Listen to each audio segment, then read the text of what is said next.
안녕하세요. 저는 올해로 60살이 된 여자입니다. 제 나이가 40대와 50대 사이일 때는 하나뿐인 아들을 키우느라 참으로 정신이 없었어요. 제 삶은 어디를 봐도 없었죠. 이제 이 나이에 친구들이 오고 죽을 때까지 없을 거라고 생각하며 살았습니다. 그런데 인생이라는 게 참 알 수가 없어요. 요즘 새로 사귀게 된 친구들과 수다를 떨며 가을에는 단풍 구경을 가고 여름에는 백숙을 뜯으러 계곡을 다니며 재미있게 살고 있어요. 나이가 60살인데 이렇게 또 다른 인간관계를 맺으며 살아가야 한다니 정말 상상도 못했어요. 그 의미에서 참 행복한 아내들이에요. 남편이 먼저 세상을 떠나면서 끝일 거라고 생각했었어요. 일찍이 부모를 여의고 형제들이 각자 결혼해서 인생의 산을 만들고 있는데 제 인생에서 유일한 지표는 남편 하나였거든요. 어여쁜 사람이 먼저 떠나가셨을 때는 인생이 참 허망하다는 생각뿐이었어요. 남편은 아무것도 없는 저를 한 사람으로 사랑해주는 분이셨어요. 가진 것도 배운 것도 없어서 힘들게 살아가던 와중에 만난 분이셨죠. 저는 10대 때 이미 부모님 둘을 여의하고 남은 두 동생들을 먹여 살리기 위해 부단하게 노력하면서 혼자 살아왔습니다.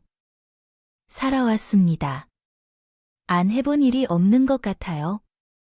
남의 집 파출부로부터 식당에서 하루 종일 좋은 일을 하며 설거지도 했고 나중에는 공장에서 오랜 시간 일을 했어요. 오로지 동생들을 공부시키겠다는 생각으로 열심히 살아왔습니다.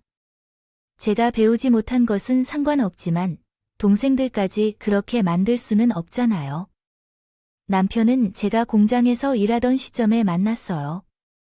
작은 키에 다부진 최고를 가지고 있는 사람인데 눈빛이 형용하기에 훌륭한 사람이었어요. 남편도 여유로운 가정의 아들이 아니었기 때문에 우리는 서로의 어려움을 이해할 수 있었어요. 그는 참 다정한 사람이었어요. 제 삶이 지쳐있을 때 그 남자는 제게 한 줄기 빛 같았어요. 함께한 시간들이 너무 행복했고 우리는 짧은 연애 뒤에 곧바로 결혼했어요. 제게는 해줄 것도 없는데 앞으로 힘들 땐 맞설 필요 없이 내 뒤에 숨어만 있으면 돼. 너 하나는 꼭 지켜줄 거야. 그 말이 얼마나 든든한지 모르겠어요. 제게 이런 사랑을 베풀어 줄 가족은 없었거든요. 가진 게 없어서 부족한 결혼 생활이었지만 내게 기댈 수 있는 든든한 버팀목이 생겼다는 사실만으로도 너무나 행복했어요. 남편은 목공예를 하는 사람이었는데 작업하는 공장에서 자투리 목재로 조그마한 가구들을 만들어 우리의 살림을 꾸렸어요. 늘 늘어나고 있는 건 소소한 행복이 우리에게 있었던 거죠. 한 푼, 둘 푼 모아가며 더 좋은 집에서 살기 위해 조금씩 노력했어요. 그런 재미 속에서 살아가는 것 같아요. 매일 같은 잔업과 주말 근무로 힘든 날도 많았지만 젊을 때니까 할 수 있었어요. 우리가 지금 작은 집에서 살고 있어도 언젠가는 느티나무가 마당에 심어지고 있는 그런 집에서 살 수 있을 거야. 네, 맞아. 그래요. 우리 느티나무도 한 그루 심고 나중에 감나무도 심을 거예요. 그럼 정말 좋겠죠. 저희 부부는 결혼한 지 약 3년 만에 어렵게 아들을 얻었어요. 고생 끝에 얻은 아이 덕분에 온 정성을 다해서 키워냈었답니다. 처음 옹알이로 엄마라고 할 때, 첫걸음마를 따를 때, 처음 사과를 먹던 날 등등 수많은 처음들을 함께 했었는데 지금도 너무 생생하게 생각이 나요. 우리 집에 아이가 와준 이후로 웃는 날이 정말 많았답니다. 좋은 일은 한 번에 몰아서 온다더니 참 감사하게도 아이가 와준 이후에 우리가 원하던 마당이 있는 집으로 이사를 갈 수 있는 기회가 생겼어요. 저희가 가진 돈으로는 구할 수 없는 집이었는데 좋은 기회로 시세보다 저렴하게 구매할 수 있었죠. 그 덕분에 아들에게 지금보다 좀 더 좋은 환경을 만들어 줄 수 있었어요. 복덩이라고 생각했답니다. 우리를 방문한 이후로 이렇게 좋은 일만 생기는 것 같아요. 정말 그렇죠. 복덩이도 이런 복덩이가 없어요. 우리는 이사를 가고 난 뒤 아이와 함께 자라날 작은 나무 한 그루를 심어줬어요. 아이가 초등학교에 다녀갈 때쯤이면 전우티나무도 우리 아들과 비슷하게 자랄 것 같아요. 나무가 자라는 것처럼 우리 아이도 함께 자라겠죠. 기대감에 취해 있었어요. 모든 것이 완벽하다고 생각했답니다. 결혼하기 전에는 동생들을 위해 희생을 하고 많이 고생했던 삶을 살았는데 지금은 아들 덕분에 남편 덕분에 웃음 가득한 날들이에요. 우리 아이는 다른 사람에게 부럽지 않아요. 아이가 다른 아이들보다 건강하게 잘 자란 것 같아요. 오히려 키와 덩치는 좀 더 큰 편이었어요. 나중에는 얼마나 든든한 남자로 자라날지 가끔은 그 생각에 뿌듯한 마음이 들기도 했어요. 아이가 자라면서 나무도 무럭무럭 자라주었고 시간이 흘러서 아들은 초등학교에 입학하게 됐어요. 저는 아들이 학교 생활에 잘 적응하고 지내길 바랐어요. 아들은 유치원 때부터 다른 친구들과 어울리기를 힘들어했는데 그래서 유치원을 옮겨볼까요? 다녀왔어야 했어요. 그러나 학교를 전학하기 쉽게 갈 수 있는 것도 아니었기 때문에 제발 잘 적응해 주기를 바랐어요. 형원아, 이제 너는 더 이상 유치원생이 아니야. 그러니까 학교에서 친구들과 사이좋게 잘 지내는 법을 배워야 해, 알겠지? 저는 아들에게 당부했고 또 다시 당부했어요. 제 바람이 간절했던지 아이는 다행히도 학교에 잘 적응하고 지냈어요. 이제 더 이상 제가 알고 있는 어리광장이 응석바지는 아니라는 생각에 한숨을 돌렸어요. 아이가 초등학교에 입학하면서 다시 일을 시작했어요. 남편은 열심히 일을 하고는 있었지만 벌이가 항상 일정하지 않아서요. 제가 생업에 다시 뛰어들게 되었던 건 지금 생각해보면 제가 그때 아이에게 너무 신경을 못 써준 게 아닌가 하는 생각이 들어요. 그렇게 아이가 초등학교 4학년이 되던 해였죠. 그때 학교에서 담임 선생님으로부터 전화가 왔어요. 공장에서 일하고 있던 저는 너무 놀랐죠.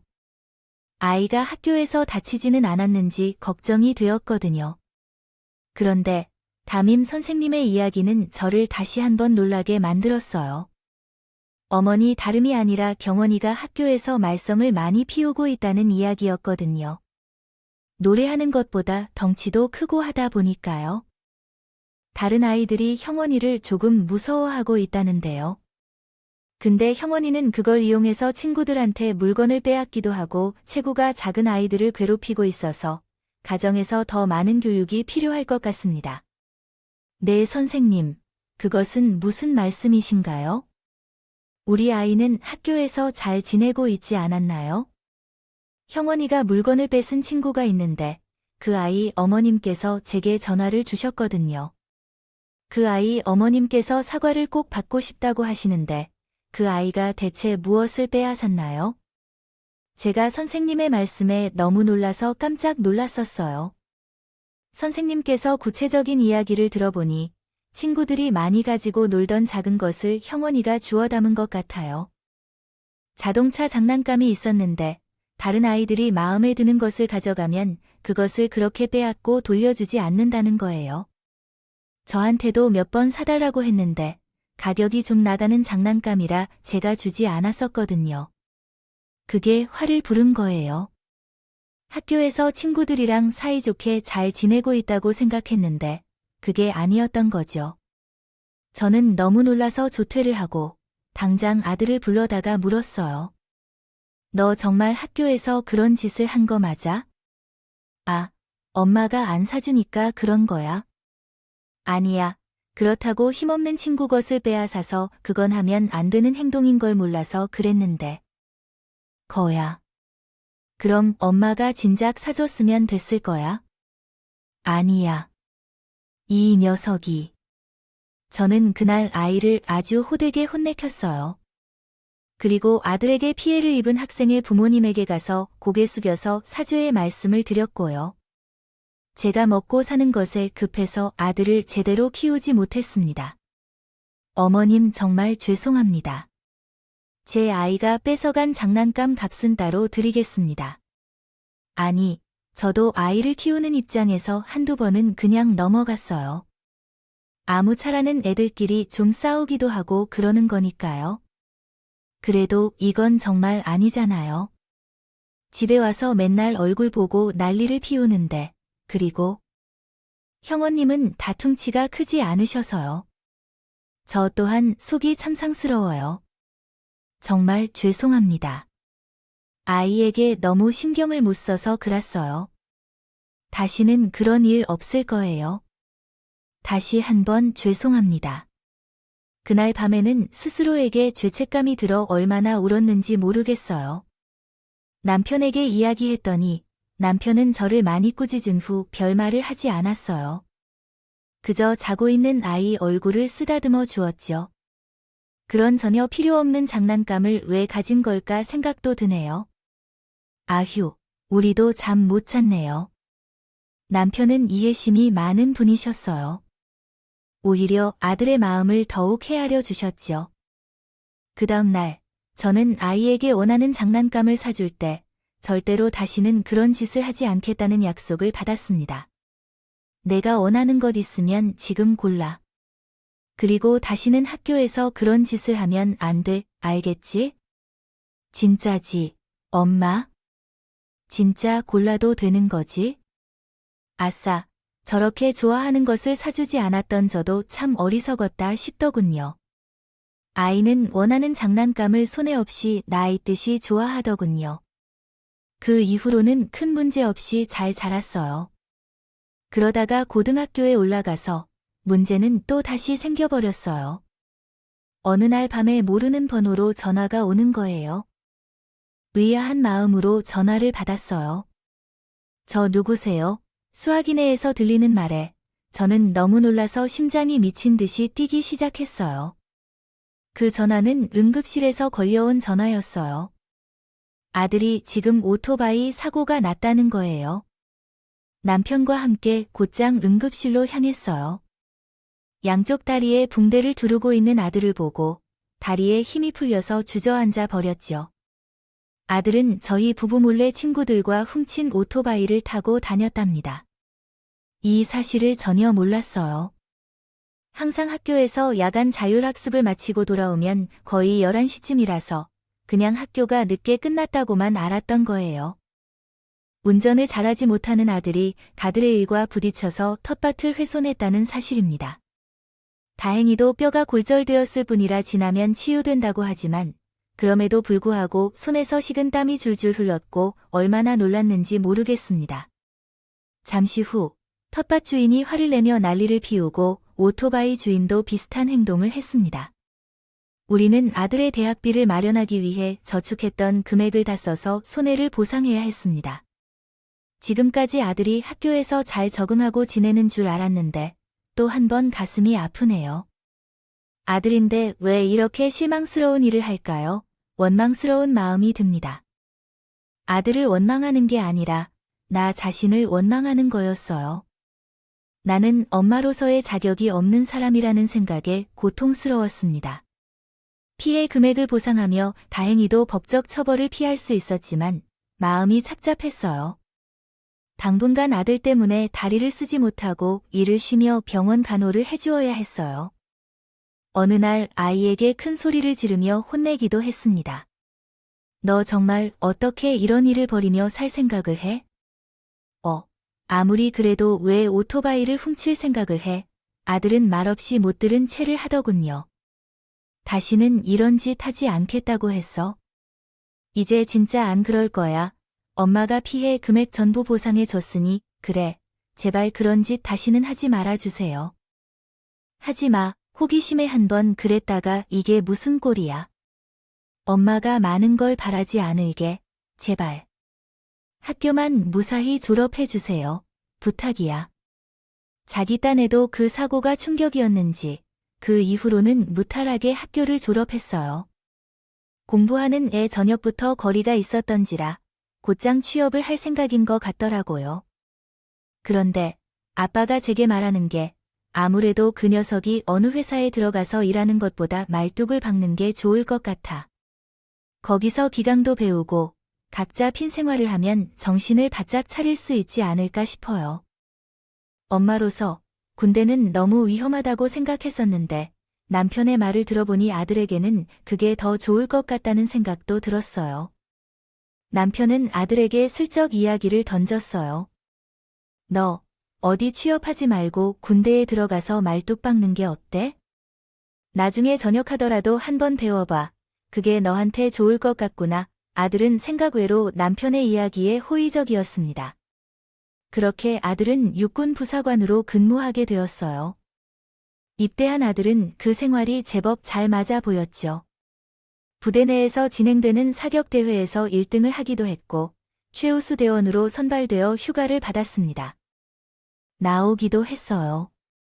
다른 부업보다도 아들이 부내 생활에 잘 적응하고 지내는 것만 봐도 너무 뿌듯하고 안심이 되었어요. 군인 아들은 저에게 자랑이었고 자부심이었답니다. 그렇게 열심히 복무를 했어요. 그리고 6년의 세월이 흘렀죠. 그런데 아들은 6년간의 세월을 뒤로하고 전역을 하게 되었어요. 장기 복무에 떨어진 것이었죠. 군인들은 장기 복무에 선발이 되어야만 계속 군에 남을 수 있거든요. 아들 스스로도 저희 부부도 실망감은 컸답니다. 너처럼 열심히 하는 군인이 어떻게 떨어질 수가 있는 거니? 나도 무조건 내가 장기 복무자가 될 줄 알았다. 알겠는데 부사관으로는 확실히 한계가 있는 것 같아. 그래도 내가 6년 동안 성실하게 복무했으니 분명 좋은 경험이었을 거야. 이제 어린이라도 다시 모든 것을 시작할 수 있어. 그런데 아버지의 말을 들었건 안 들었건 전혀 그렇지 않아. 아들은 오랜만에 사회로 나와서 그런지 맨날 늦게까지 술을 마시고 당구장이며 PC방을 오가며 지내더라고 해요. 아버지께서는 빨리 일을 찾아봐야 한다고 말씀하셨지만 돌아오는 대답은 돈이 없다는 거야. 정말 돈이 한 푼도 없어. 군인 월급은 얼마나 받는데 반은 족족 다 쓰고 하나도 남아있지 않아. 아예 아무리 어떻게 해도 그래도 그렇다고. 6년 동안 일했는데 아무것도 없는 게 말이 되나. 그럼 이참에 어딘가 취직을 한번 해봐. 앞집 아줌마가 그렇게 말하던데 기업에서도 부사관 출신한 사람한테는 좀 더 가슴을 열어주신다고 했대. 엄마가 그냥 일상 직장에서는 큰 돈 절대로 만질 수 없어. 150 벌면서 언제 집을 사고 언제 결혼을 하겠어. 그래서 하는 말인데 사업을 좀 해보고 싶어 하네. 엄마가 돈 좀 빌려줘도 되겠니? 아들이 사업을 하겠다고 하면서 제게 돈을 빌려달라는 거예요. 철딱선이 없는 그 애가 그대로 남아있는 것 같아서요. 오늘 아내에게 전해줄 말 있었는데 그러니까 남편이 이렇게 말했어.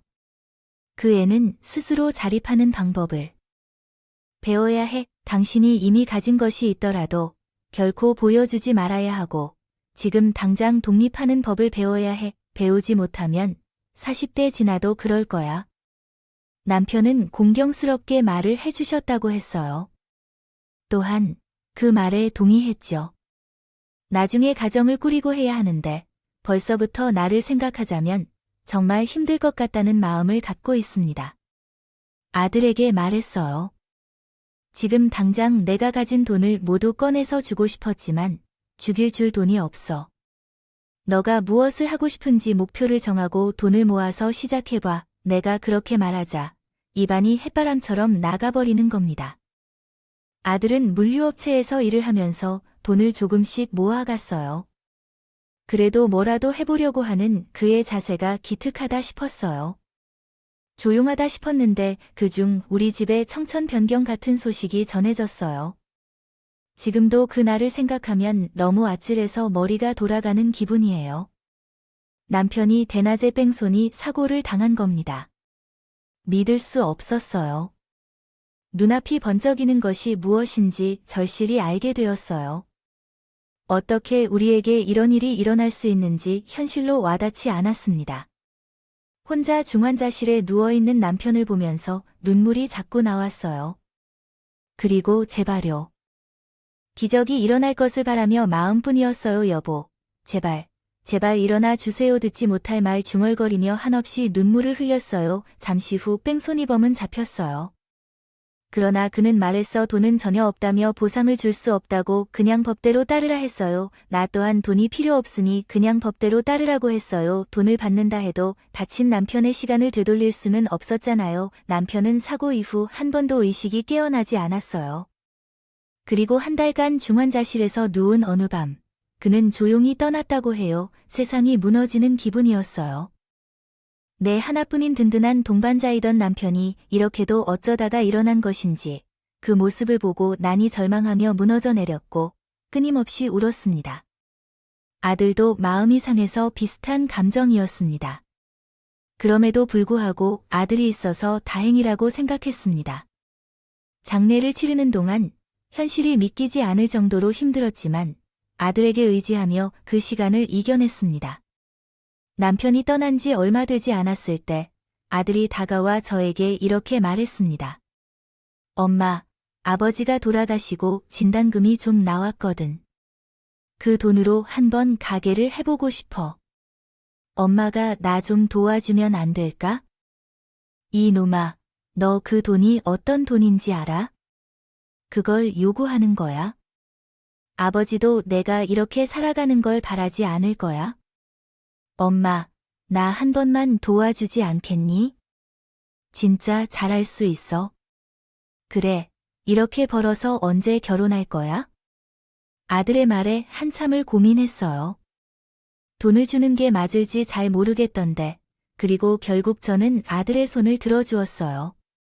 남편 앞으로 나온 3천만 원을 주기로 결정했어요.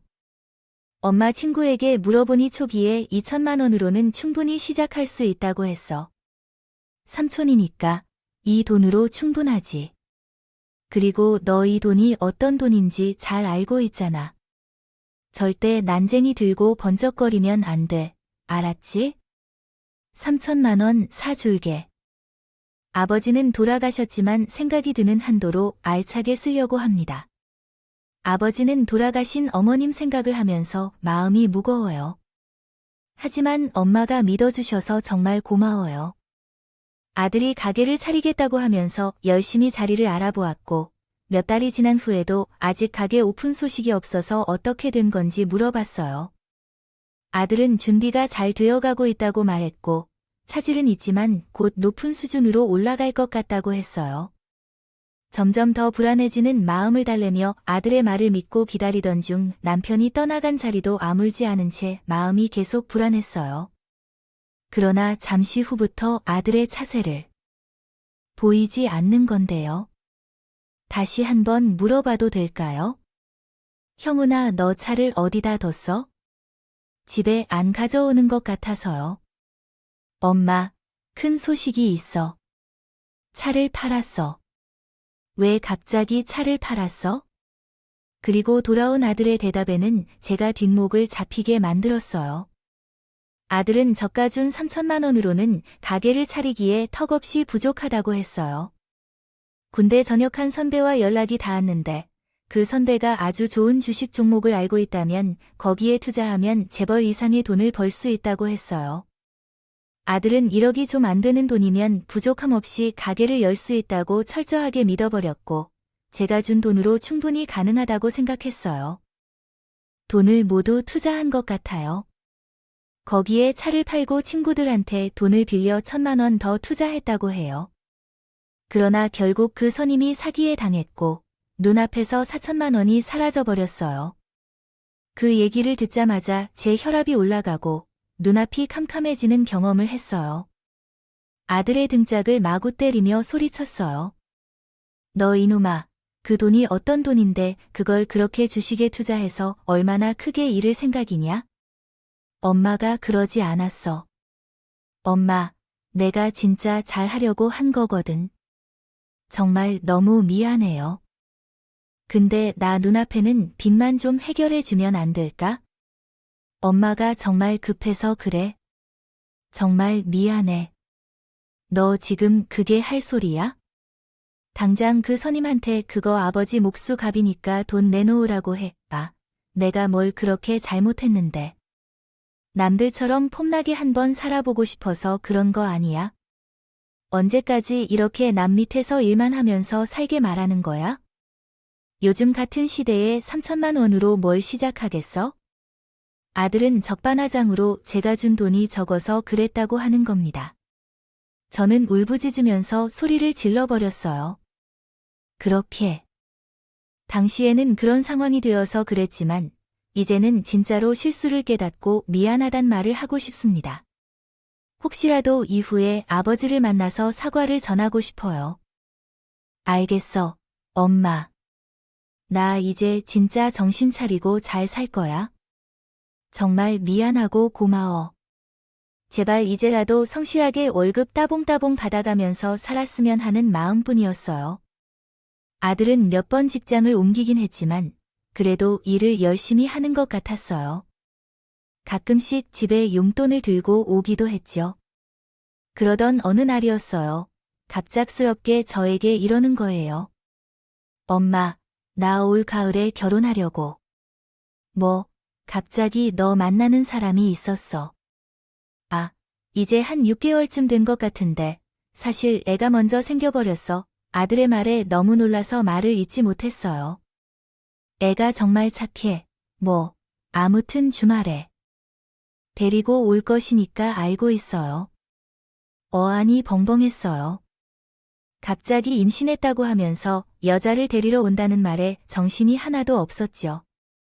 그리고 그 주말에는 여자친구를 데리고 왔습니다. 결혼할 여자친구는 차분한 인상의 선한 아이였어요. 한눈에 보아도 우왕좌왕하는 우리 아들을 잘 보호해줄 것 같았죠. 제 마음에 들었어요. 하지만 두 사람은 신혼집을 마련할 여력이 없었어요. 며느리가 될 아이도 집이 여유가 없어서 손을 벌릴 곳이 없었죠. 당장 아이가 태어나기 전에 울타리를 만들어야 했기 때문에 제 비밀적 꿈을 깨서 두 사람의 보금자리를 만들어 주었어요. 그리고 급한 결혼 준비로 인해 급하게 식을 올렸습니다.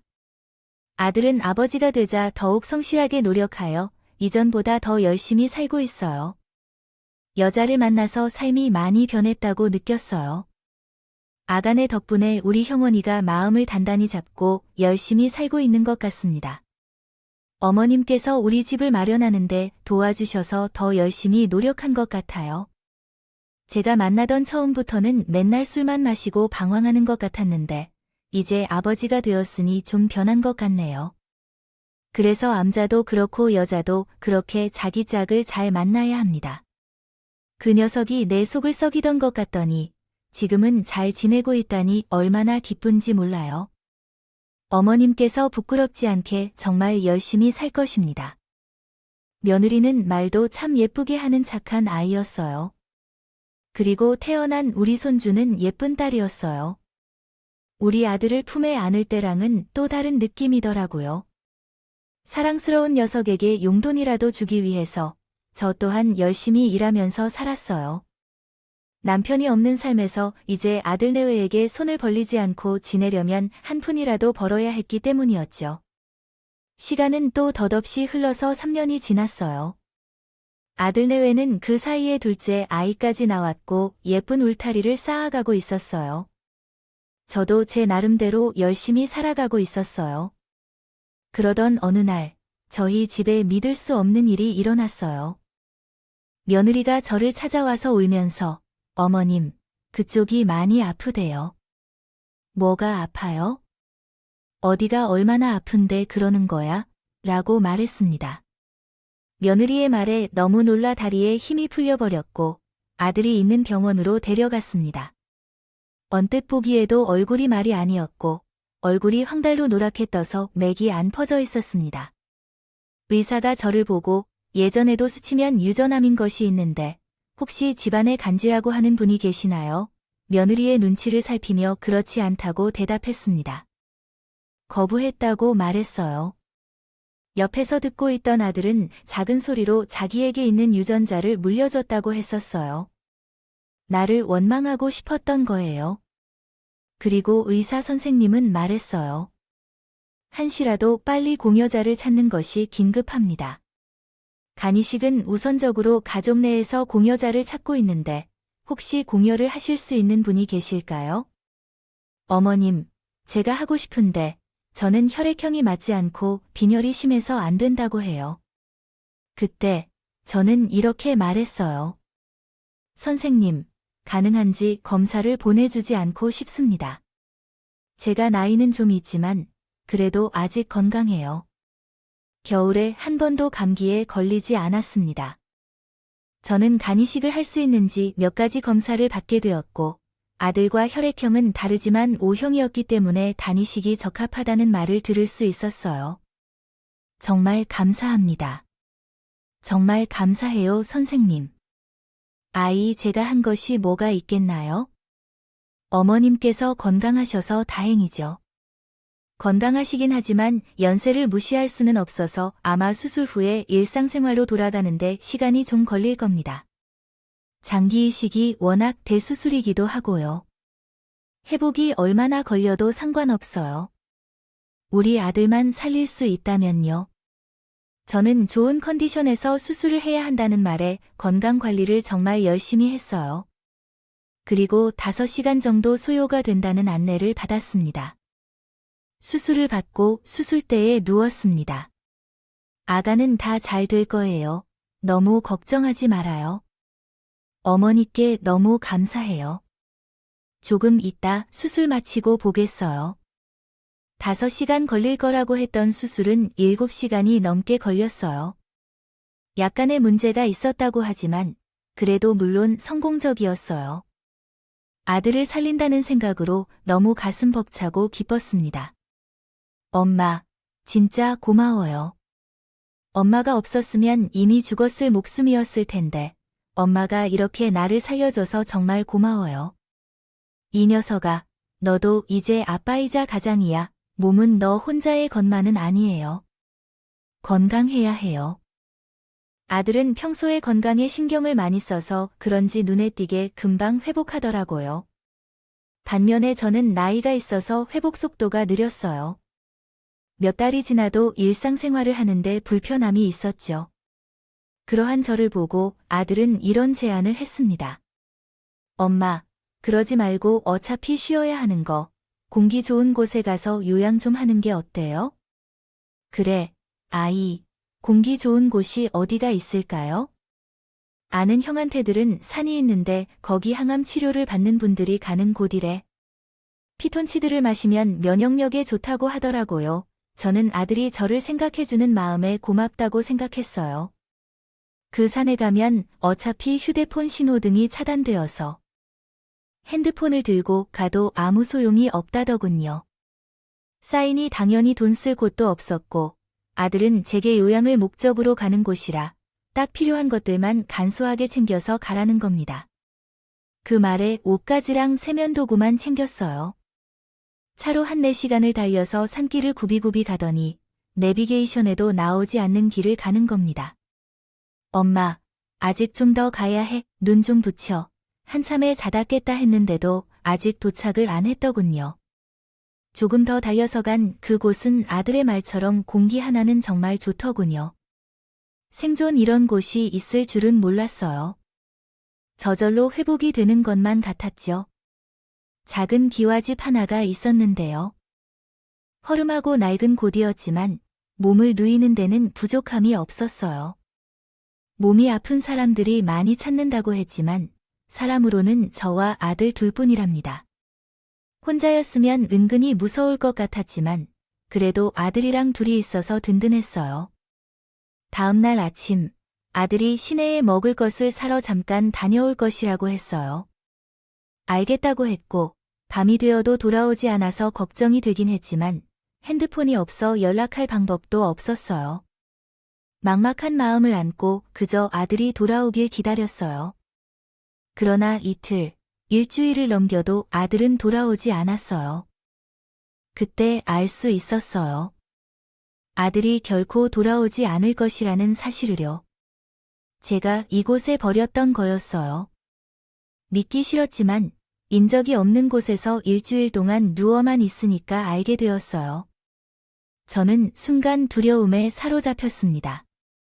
간이식까지 받았건만 결국 내 인생은 여기서 허망하게 끝낼 거라고 생각했어요.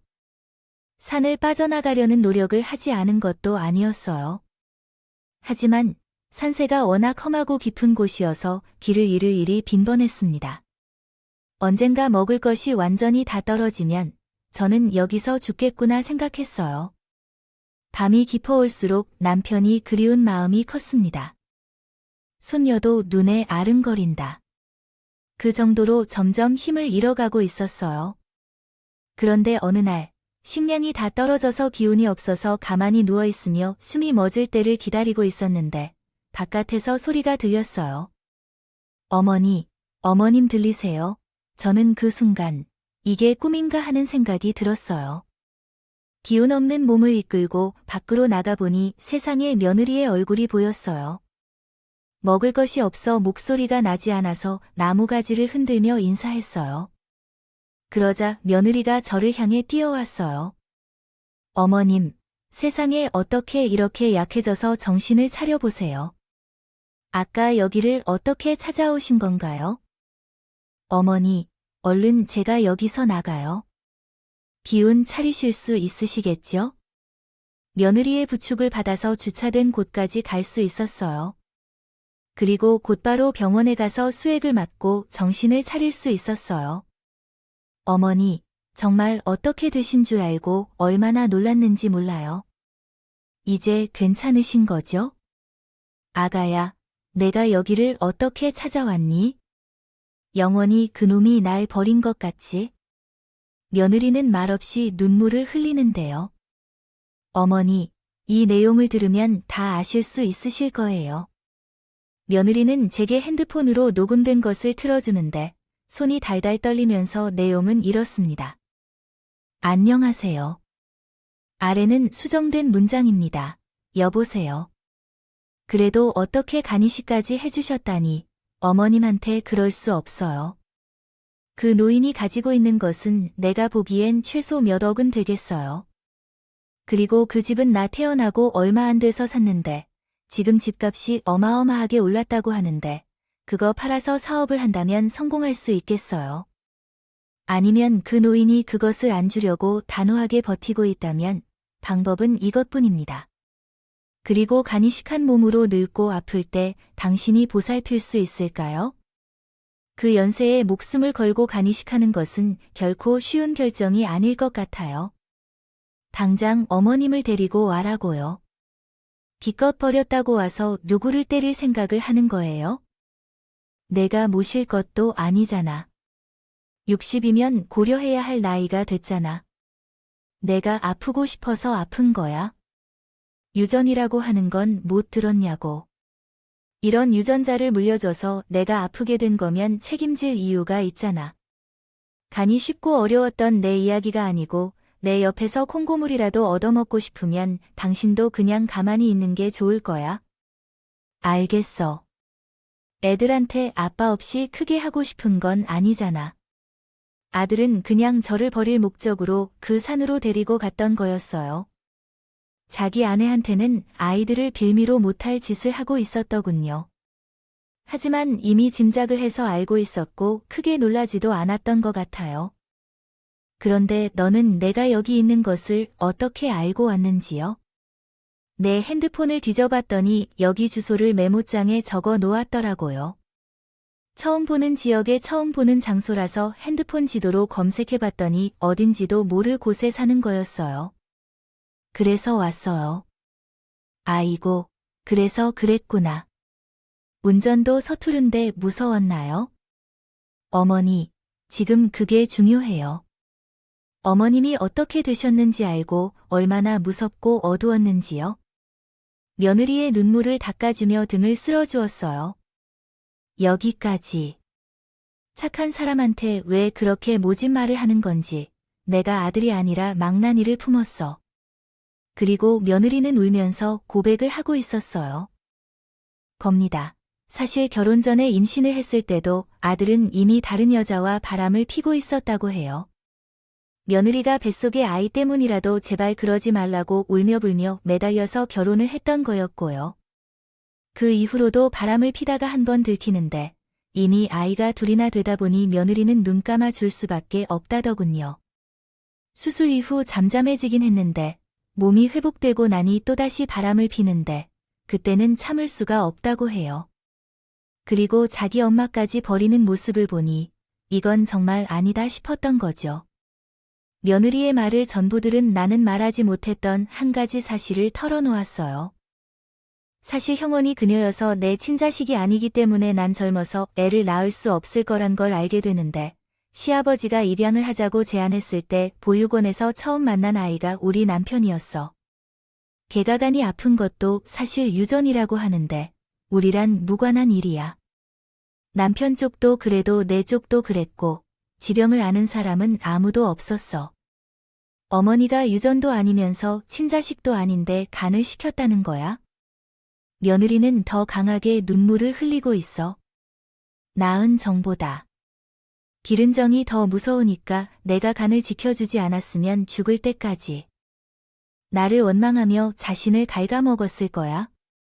그래서 너도 사는 것이 제대로 된 삶이 아니었을 거고, 그때에는 우리 며느리가 정말 착하다고 느꼈던 것. 하지만 결국은 이혼을 할 것이라는 사실을 알고도 굳이 나를 찾아와 주었지. 이렇게 착한 사람을 두고 무슨 짓을 하는 건지 아들은 제 마음에서 완전히 지워버리고 있었어. 그래서 며느리와 한참을 우울해하다가 결국 집으로 돌아왔어. 집에 와서 내 통장이 든 도토리를 완전히 파헤쳐 놓았어. 하지만 비밀번호를 몰라서 돈을 뽑지 못했겠지. 그 통장들은 200만 원 정도의 소액 통장이었을 테니 큰 돈은 없었겠고 종잣돈으로는 충분하지 않았을 거야. 며느리와 나는 복수를 준비하게 되었어요. 어머님, 저도 이렇게 당하고 살고 싶지 않아요. 우리 같이 복수해요. 내가 죽을 고비 한 번 넘기니까 이래 주구나 저래 주구나 똑같은 거 같다. 그래. 그러자 그 사람 지금 어머님 집을 팔아서 사업하고 있어요. 돈을 받아먹고 있어요. 그럼 머저리한테 투자를 하는 인간들이 있더라니까요. 그럼 그 인간이 분명 나한테 집 문서랑 진짜 통장을 찾으라고 할 거예요. 나는 협조하는 척하고 그걸 전부 녹음해서 한 번에 보냅시다. 절대 빠져나갈 수 없는 증거들을 모으는 이야기였어요. 나는 바로 옥을 했어요. 그날 저녁 며느리한테 문자가.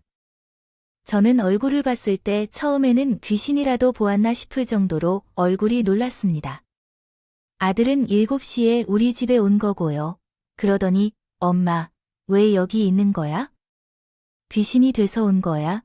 라고 물었습니다. 아들은 제 얼굴을 보면서 예전처럼 노랗게 뜨니까 저는 아들을 닮았다고 생각했던 제 자신을 원망스러워했습니다. 그래서 그 자리에서 어떤 말도 하지 못하고 얼어붙었습니다. 그런데 그러자 제 선임 변호사가 말을 이어서 이 대화를 잇따르게끔 했습니다. 회포는 다음에 푸시겠고 저는 변호사 씨입니다. 최근에 어머니께서 고려정을 하셨었죠. 이게 존속 유기죄에 해당되어 형사처벌이 가능하시고 불륜, 무단침입, 사기죄까지 이것저것 많습니다. 조만간 댁으로 고소장이 날아갈 겁니다. 뭐라고요? 야, 내가 그랬다는 증거 있어. 그때 며느리는 그동안 모아둔 녹음 파일들을 전부 보여줬어요. 당신이 처음 바람 피우려 할 때, 이건 두 번째 바람 피울 때, 이건 어머님 고려정 할 때, 이건 사업한다고 사람들을 모았던 서류까지 모두 모아놨어요. 당신은 항상 나를 모조리 취급했었지. 이건 정말 생각 못했을 거야. 나랑 이혼할 때도 합의금 두둑히 챙겨드는 것이 좋을 줄 알아요. 아들이 그 자리에서 아무 말도 못하고 얼어버린 거예요. 그 후에 며느리와 합의금을 받고 이혼을 하게 되었고 아들은 형을 살게 되었어요. 몇 달이 지난 후에 제발 아들이 한 번만 만나달라고 애원해서 며느리가 갔습니다. 그리고 그는 이렇게 말했어요. 엄마, 나 여기서 나가면 정말 다시 시작해보고 싶어. 이제 진짜 정신 차리고 잘 살게. 아, 정말 미안해. 엄마를 없애려는 생각은 아니었어. 난 너에게 최선을 다했고 기회를 여러 번이나 줬어. 그런데도 내가 정신을 못 차렸던 거고. 그거 아니야. 너 2살 때 내가 입양해 왔던 거야. 간이 아픈 건 내가 유전자를 잘못 물려주는 게 아니야. 내가 입양하라고. 그래, 이 녀석아. 그럼 나에게 간이식을 해줄 필요도 없었던 것이었잖아. 그런데도 그 큰 수술을 해준 것이라고. 엄마는 나에게 그런 존재야. 너를 안 건 아니지만 그래도 나에게는 널 행복하게 만들어줄 책임이 있으니까. 그렇지만 넌 나에게 너무 큰 실망만 안겨줬어. 앞으로는 엄마가 없다고 생각하고 살 거라. 엄마, 정말 잘못했어. 난 그런 줄도 모르고, 엄마, 정말 죄송해요. 아들은 눈물을 흘리면서 사죄하더군요. 하지만 이미 너무 큰 강을 건너버린 이유였어. 나는 아들을 완전하게 생각했지만요. 차단해버렸어요. 그리고 끝까지 제 손을 잡아준 며느리와 손녀들을 데리고 지방으로 내려오게 되었죠. 지방에서의 삶에 익숙해지고 있던 어느 날, 며느리는 제게 묻더군요. 어머님, 근데 문서랑 통장은 어디다 숨겨놓으셨던 거예요? 그 말에 저는 웃으면서 이야기해줬죠. 집 문서랑 진짜 통장은 아무도 찾을 수 없는 곳에 숨겨두었거든요. 바로 남편의 유골함 뒤편에 넣어뒀었죠. 남편은 결혼할 때 저한테 그랬거든요. 힘든 일이 있으면 맞서지 말고 자기 뒤에 숨어 있으라고요. 언제나 든든했던 그 사람이 이렇게 저를 또 한 번 살렸어요. 결국 유일하게 제 편인 남편은 죽어서도 제 편이었던 걸 겁니다. 지금은 아들과 완전히 연락이 끊겼어요. 어떻게 지내고 있는지 모르겠네요. 이상은 미련을 두지 않으려고 합니다. 저와는 정말 연이 아니었던 거라고 생각하기로 했어요. 이사를 온 뒤로 며느리의 권유를 받아 문화센터를 열심히 다니고 있어요. 여기서 장년들을 위한 프로그램을 듣고 별거 아니지만 자격증도 따고 친구들도 만나고 너무 재미있어요. 또 다른 선물 같은 삶이 시작된 거죠. 산속에서 굶어 죽을 거라고 생각할 때도 있었지만 다시 활기찬 인생을 살 기회가 생겼어요. 참 알 수 없는 게 인생인 것 같아요. 지금 힘든 시기를 겪고 있는 청취자 분들도 있을 텐데요. 끝까지 잘 버티시길 바랍니다. 그럼 웃는 날이 분명히 오게 될 거예요. 제 이야기를 재미있게 들어주셨으면 좋겠어요. 지금까지 커피앤톡이었습니다. 오늘도 끝까지 함께 해주셔서 감사하고요. 다음 영상에서 다시 찾아뵙겠습니다.